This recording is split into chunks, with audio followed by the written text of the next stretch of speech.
LWO1 WeatherNet. Liftoff conditions looking pretty good. The STS is ready for launch. Ignition. Liftoff. Falcon 9 has cleared the tower.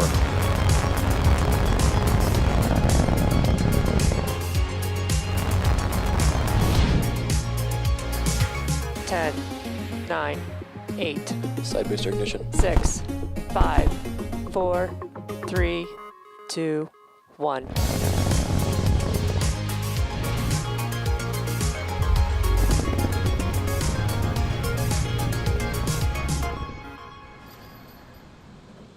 Good morning. It's Wednesday, January 20th, and you're looking at a live view of Falcon 9 as it awaits its 8:02 a.m. Eastern Time launch from Pad 39A at Kennedy Space Center. My name is Jesse Anderson, a lead manufacturing engineer at SpaceX, joining you from our headquarters in Hawthorne, California. You're watching a live webcast for our 17th Starlink mission and our second mission of 2021. If you've been following Starlink development, then you know that Starlink is a constellation of multiple satellites that orbit the planet at about 550 kilometers with the potential to service the entire globe. And because they're in a low orbit, the round-trip data time between the user and the satellite, also known as latency, is much lower than with satellites in geostationary orbit. This enables Starlink to deliver services like seamless video calls that are usually not possible on other satellite internet services. And because Starlink's satellites fly in a global constellation, we can bring high-speed internet to places that previously had terrible service or no service at all. While this is our first Starlink mission of 2021, it is also notable because we are attempting to fly and land a Falcon 9 first stage for the 8th time, a first for Falcon 9. This booster debuted on our Demonstration 1 mission in March of 2019, and then flew again 3 months later on RADARSAT Constellation Mission. In 2020, it supported 4 Starlink missions, as well as the SXM-7 mission at the end of the year. And we will be attempting to recover the booster again on our drone ship, Just Read the Instructions, and that's what you see on your screen, stationed off the coast of Florida in the Atlantic Ocean. If we are successful, it will mark the 72nd recovery of our Falcon 9 first stage. Falcon 9 was designed for 10 or more flights with minimal refurbishment between each flight, and today's flight gets us closer to that goal. Currently, we're at T-minus 14.5 minutes, and all systems are go for an on-time liftoff at 8:02 a.m. Eastern Time. Let's take a closer look at the rocket that you see on your screen. You're looking at a live view of Falcon 9, our 70-meter two-stage liquid-fueled launch vehicle. The chief engineer held a technical poll at T-minus 1 hour, and the launch director held a propellant load and launch go-no-go poll at T-minus 38 minutes. Falcon 9 has been loading propellant since T-minus 35 minutes, and currently our rocket-grade kerosene, or RP1, is nearly fully loaded on the first stage, which is the bottom two-thirds of the vehicle. The first stage is responsible for accelerating the vehicle through the Earth's atmosphere to the edge of space with the help of 9 Merlin engines. Now, directly above the first stage is the black carbon fiber inner stage, which you can see there at the bottom of your screen. And connected to that is the Falcon 9 second stage. Second stage has a single Merlin vacuum, or MVAC engine. And once the first and second stages separate about 2.5 minutes into the mission, the MVAC engine will ignite for its first burn and then shut down for coasting. Today, we will be performing 2 second stage burns and deploying our Starlink satellites at approximately 1 hour into the mission. The 2 burns allow us to deploy our satellites into a circular orbit, which in turn helps them get to their final orbit much faster. Now you'll notice this large nose cone at the top of the rocket that you're looking at on your screen. This is called the fairing. That's where the stack of Starlink satellites is safely housed. The fairing protects the satellites from aerothermal heating, aerodynamic loads, and contamination during ascent.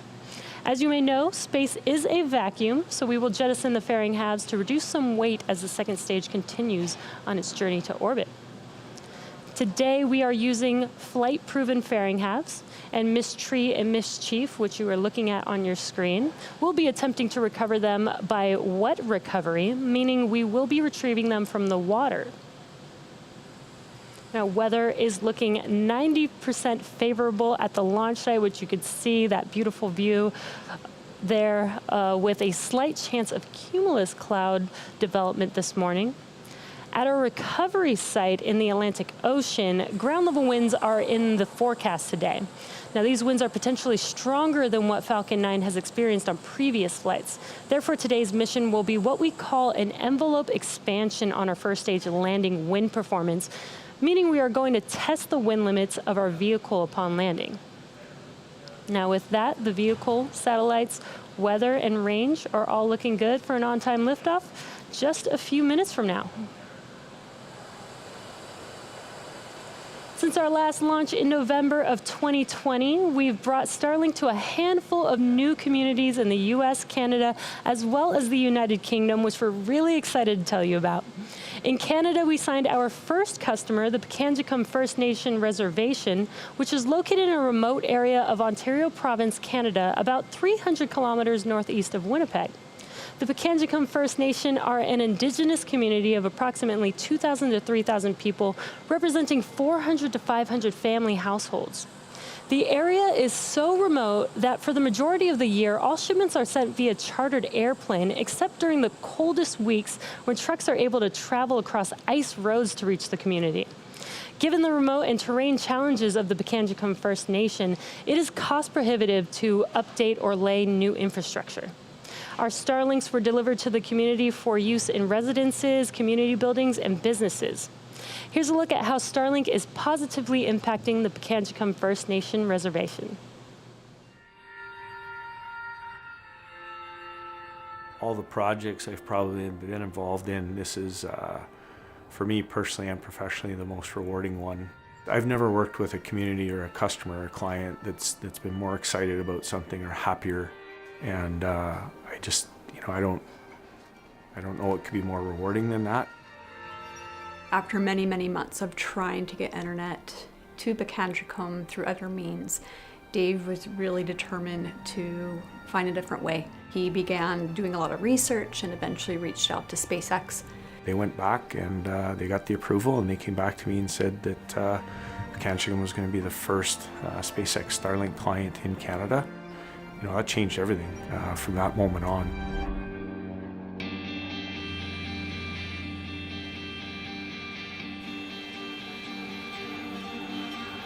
I work for Pikangikum Health Authority. I'm a community person who really believes in their community, and I hope that it gives the younger generations a little bit of hope. We're creating a pathway for the younger people. It's a long time coming. The biggest thing will be accessing services. I think that was the biggest issue for us. Better services in terms of how health is delivered remotely and education. Up until Thursday of last week, you couldn't get a college education from Pikangikum. You can now. That access to that information allows them to change the world and shape their path and future. This is a monumental deal. I mean, for the community of Pikangikum to be able to have high-speed internet within 15 minutes of it landing on the ground is incredible. Yeah, you're laughing because you know what it was like before. Before it was like three. Like three. I never expected to see that kind of number. Yeah, it's better than 60 kilobytes per second. That's actually how fast our internet was. This solution can be used for healthcare, for education, for virtual court purposes. Anything that you can think of that's done virtually in another environment or in another city can now be done in Pikangikum in a remote fly-in community. I can only think of the difference that it can make at the school for the students. Right now, because of COVID-19, all of our instruction is online. From a perspective of policing, it's very difficult sometimes to do business in a timely fashion. A lot of challenges that we see right now, we're going to be able to overcome them due to the speed. Just that we were a part of the project and that we had the pleasure to help them get this far is just awesome. My goal has always been to start with the youth, the kids, the children. When that playing field isn't level, then we're doing something wrong. I think what we've done here is that there's still a lot of work to do, but at least they have access to technology and information, and hopefully that playing field is at least a little closer to being level. It's pretty exciting, and I'm sure the community is just as excited as I am today. Everyone deserves to have this kind of service because at this point in history, Internet isn't just a luxury, it's a need. I'm just hoping that's the start of a great thing.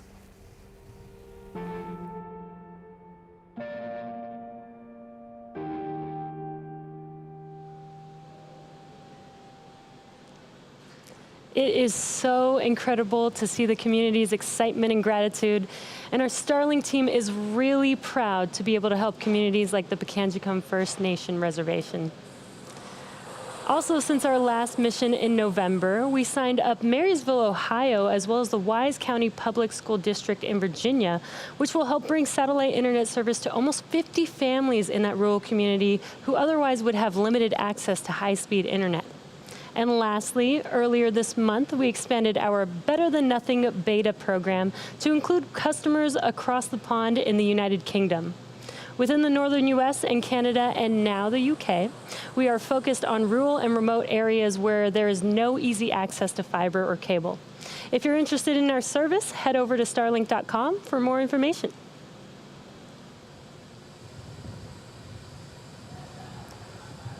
We are currently just under T-minus 6 minutes from liftoff, and Falcon 9 is now moving into the final stages of the countdown. Our next event will be the transporter erector, or TE, retracting slightly away from the vehicle at T-minus 4.5 minutes. Now the TE is that large trusted structure that you can see right behind Falcon 9 on your screen. We use the TE to roll the rocket out to the pad and raise it to its vertical launch position. The TE also routes the vehicle's fluids, power, and telemetry umbilicals from the ground systems to the rocket and satellites until Falcon 9 goes on internal power and clears the pad. At liftoff, it will retract even further in order to clear the way for Falcon 9's ascent.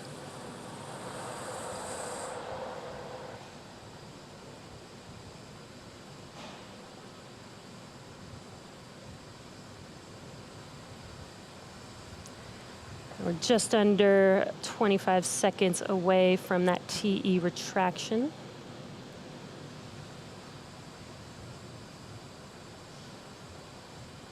You could see those white clouds around Falcon 9.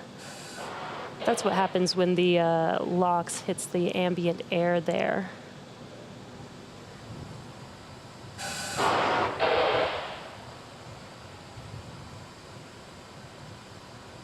We're just waiting for that TE retraction. We've got a good, nice close-up view here.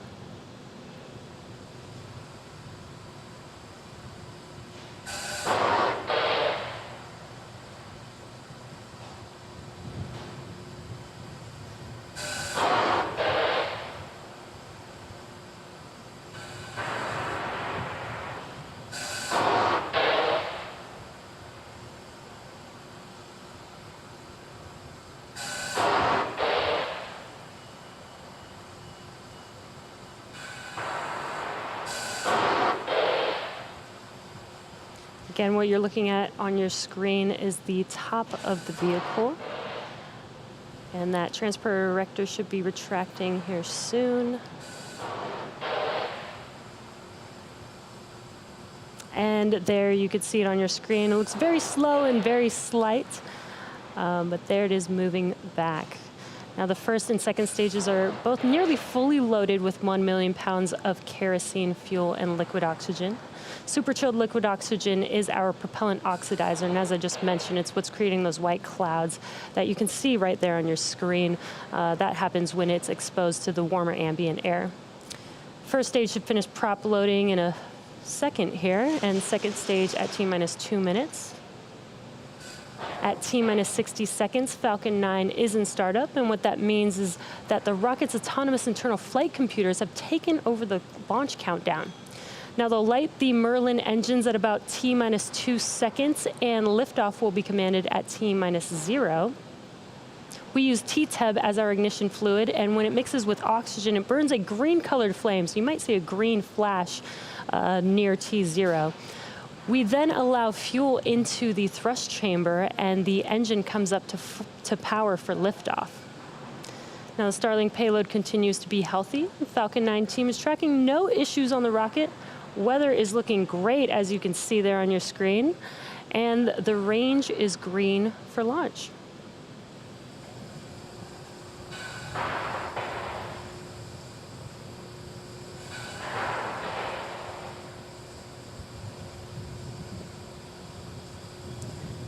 And we just passed the T-minus 2 minute mark. Station locks close out. And there's that call out that locks load is complete on both first and second stage. Just about 15 seconds or so, we will start venting out the transporter erector liquid oxygen line. And there you can see it on your screen, those white clouds. As I mentioned, this is the venting, just clearing out the line on the transporter erector.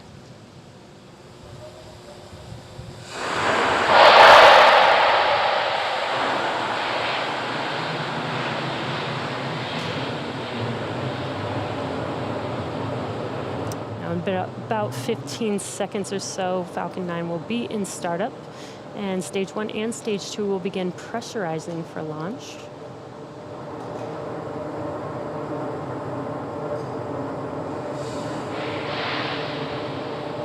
And Falcon 9 is in startup.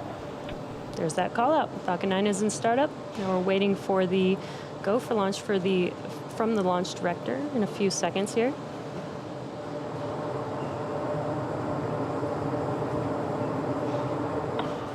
Starlink, Falcon 9, LD is go for launch. And there's that call out that we are go for launch this morning.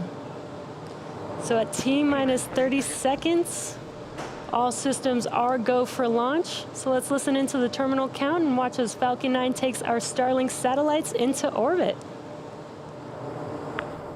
Stage 1 press for flight. Minus 15 seconds. Falcon 9 is configured for flight. 10, 9, 8, 7, 6, 5, 4, 3, 2, 1, 0. Ignition.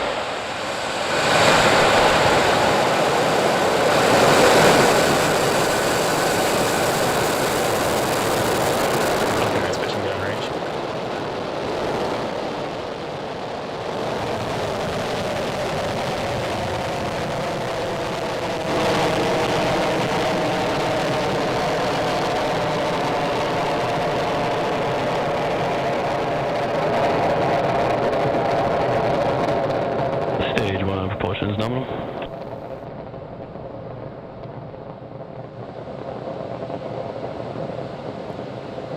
At T-plus 40 seconds, we've got a beautiful view of Falcon 9 successfully lifting off Telemetry is nominal. from Pad 39A at Kennedy Space Center, carrying our stack of Starlink satellites to orbit. And we are throttling down the vehicle, the engines, in preparation for max Q, or maximum aerodynamic pressure.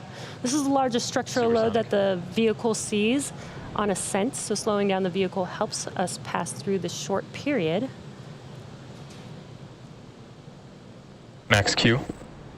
And there's that call out that we've passed through max Q. Now, in about a minute, we'll have 3 events happening. That'll be main engine cutoff, or what we call MECO, stage separation, and SES-1, which is second engine start 1. Now, MECO is where we shut down all 9 of those M1D engines on the first stage to slow the vehicle down in preparation for stage separation.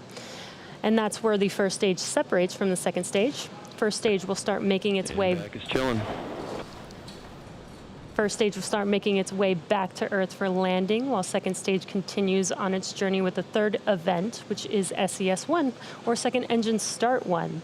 And that's where we light up the MVAC engine, and it propels the second stage along with the Starlink satellites to orbit.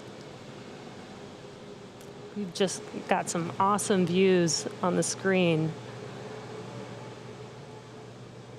Such a beautiful morning. We're just about 15 seconds away from those 3 events: MECO, stage separation, and SES-1.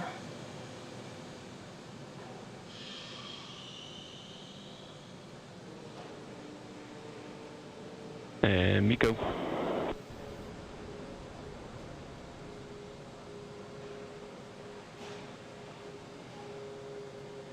Stage separation confirmed.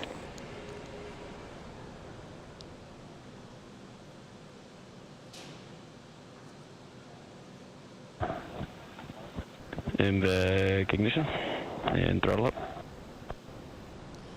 And there you just saw MECO and stage separation on your left-hand screen. On your right-hand screen is the second stage.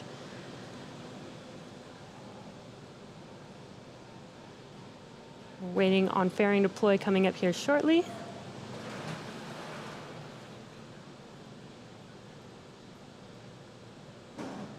Fairing separation confirmed.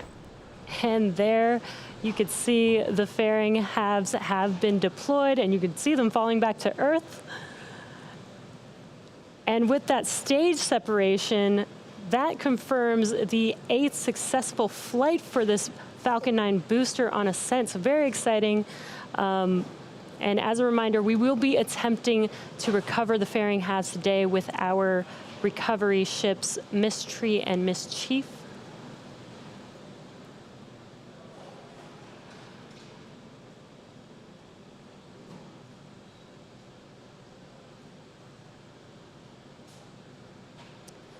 Now, as Stage 2 heads towards its targeted drop-off orbit, Stage 1 will execute 2 burns in order to make its way back to Earth. And that first burn is called the entry burn. That's where 3 of the 9 M1D engines will reignite. And this helps Acquisition of signal, Bermuda. This helps to slow the stage down as it re-enters into the upper parts of the Earth's atmosphere. The second and final burn for the first stage is the landing burn. Each of the M1D engines has 190,000 pounds of thrust, which is just enough to slow down the vehicle rapidly to touch down for landing, as the landing burn is just a single engine burn. And again, this is the vehicle's 8th flight, so it is our life leader.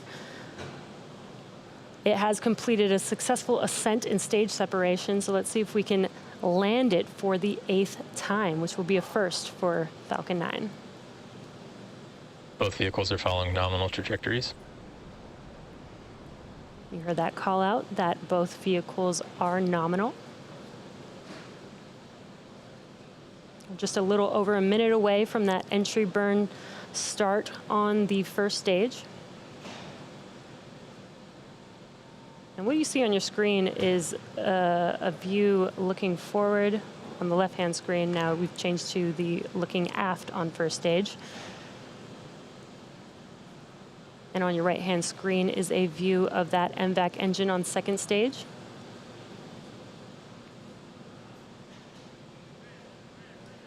That second stage engine, that MVAC engine, has a thrust of 220,500 pounds of thrust in a vacuum. It's a pretty powerful engine there.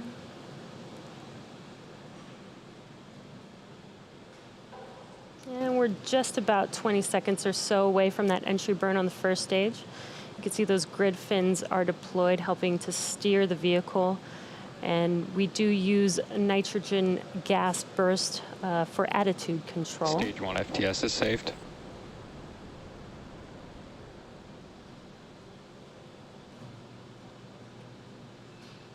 Stage 1 entry burn startup. There's that call out and visual of the entry burn on the first stage on your left-hand screen. So it lasts about 20 seconds long.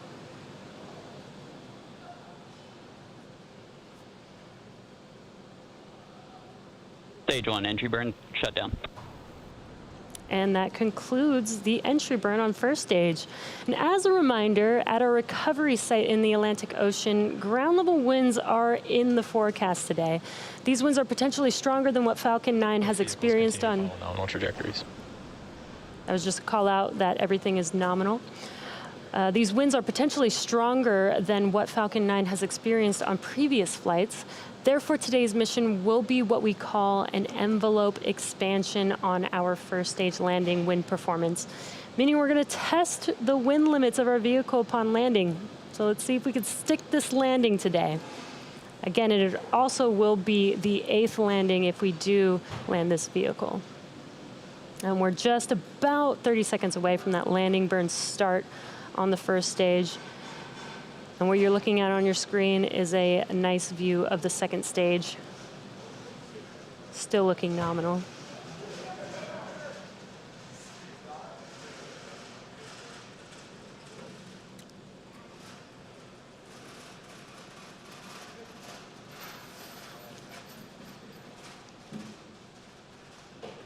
Stage 1, landing burn, startup. There's that call out. Landing burn has started on first stage. Let's see if we can stick this landing. There's a view of the drone ship on your left-hand screen. Stage 1, landing leg, deploy.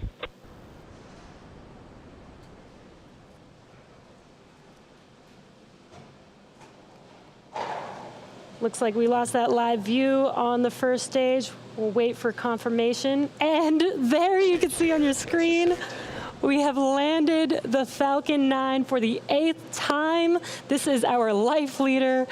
What an amazing morning. That is an awesome view. And we're just waiting for SECO 1 on second stage. And SECO. And there's that call out for SECO 1. Waiting for confirmation of good orbit.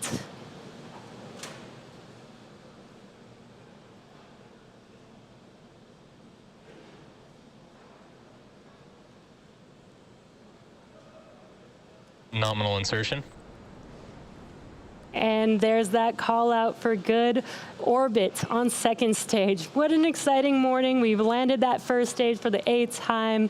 And now that second stage is going to coast. Signal, Newfoundland. Second stage is now going to coast in this orbit for the next 35 minutes or so. And while that happens, take a look at this, the animation. We'll have an animation showcasing where we are in the coast phase. So we'll see you back here at T plus 45 minutes for that second stage relight.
Expected loss of signal, Bermuda.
Expected loss of signal, Newfoundland.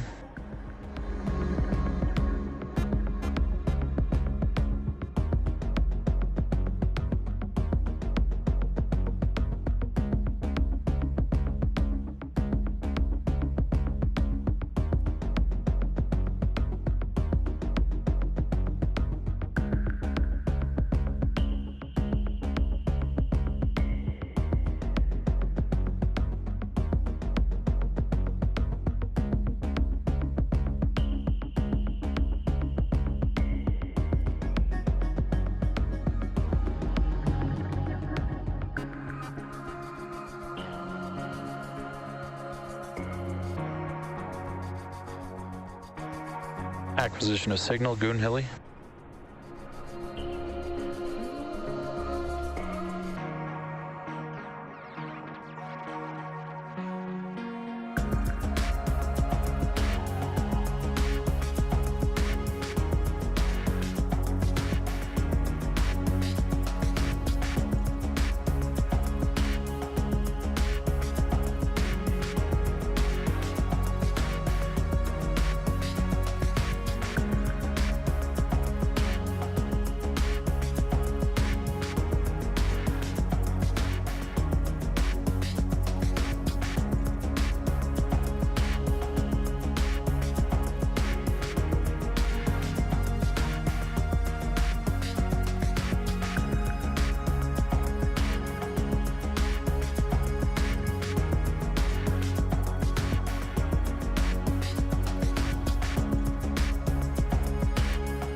Expected loss of signal, Goonhilly.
Acquisition of signal, Diego Garcia.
Welcome back to the webcast for Starlink. We had an on-time liftoff this morning at 8:02 a.m. Eastern Time, followed by the completion of the first 8th flight and recovery for this booster, which is a first for Falcon 9, and despite those stronger winds. Today marks our 65th landing of Falcon 9 and 72nd successful recovery of a first stage. We're now just waiting for the relight of our second stage, or SES-2, coming up here in a few seconds. It'll be a short 1-second burn. Just waiting for that call out.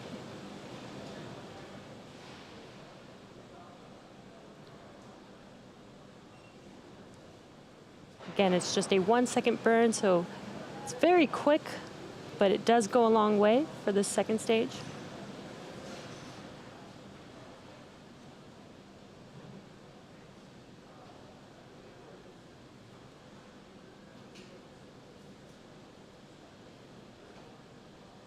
Nominal orbit insertion. And there we heard that call out for good nominal insertion. Again, we just had SES-2 and SECO-2, just a quick burn of that second stage engine. We have another 15-minute coast phase before we deploy our next batch of satellites into orbit. And during this time, the spacecraft will start to spin along its central axis, giving the Starlink satellites the momentum they need to space themselves out over time after they deploy. While this happens, sit back and enjoy the space jams. We'll see you back here at T+1 hour and 4 minutes.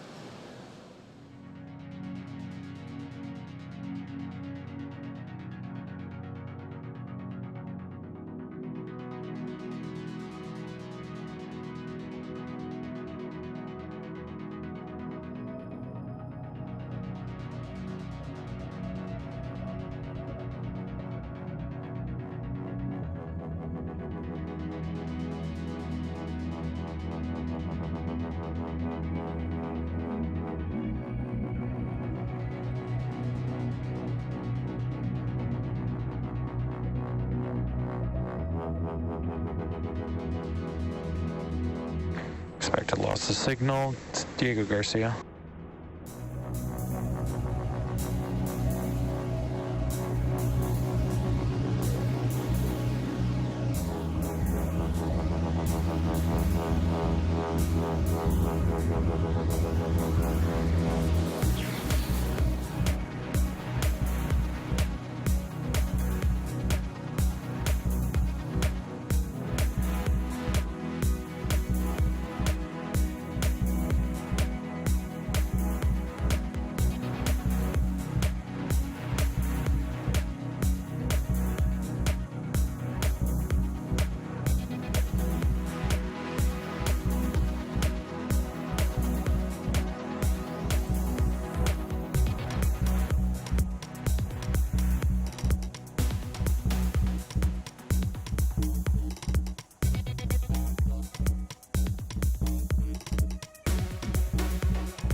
Position to signal Tasmania.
Welcome back to our webcast. We had an on-time liftoff this morning, and again, our Life Leader vehicle completed the first 8th flight and recovery for a Falcon 9.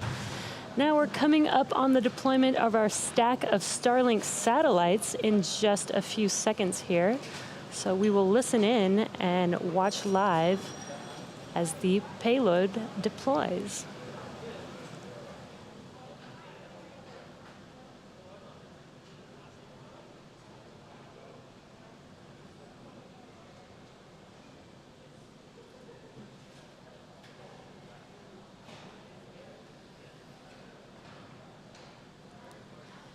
Got the sun beaming into our camera view there. Payload deploy confirmed. What you are seeing live are those Starlink satellites in space, drifting away from our second stage, which confirms deployment. Shortly, they will deploy their solar array, and over the next few days and weeks, they will distance themselves from each other and use their onboard ion thrusters to make their way to their operational orbit. Beautiful live view.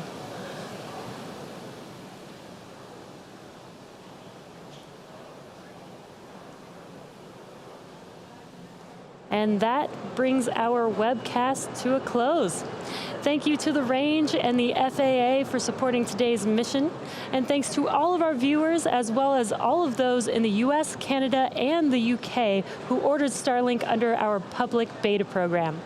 If you're interested in being a part of our beta program, head over to starlink.com and sign up. Thanks for joining us, and have a great day.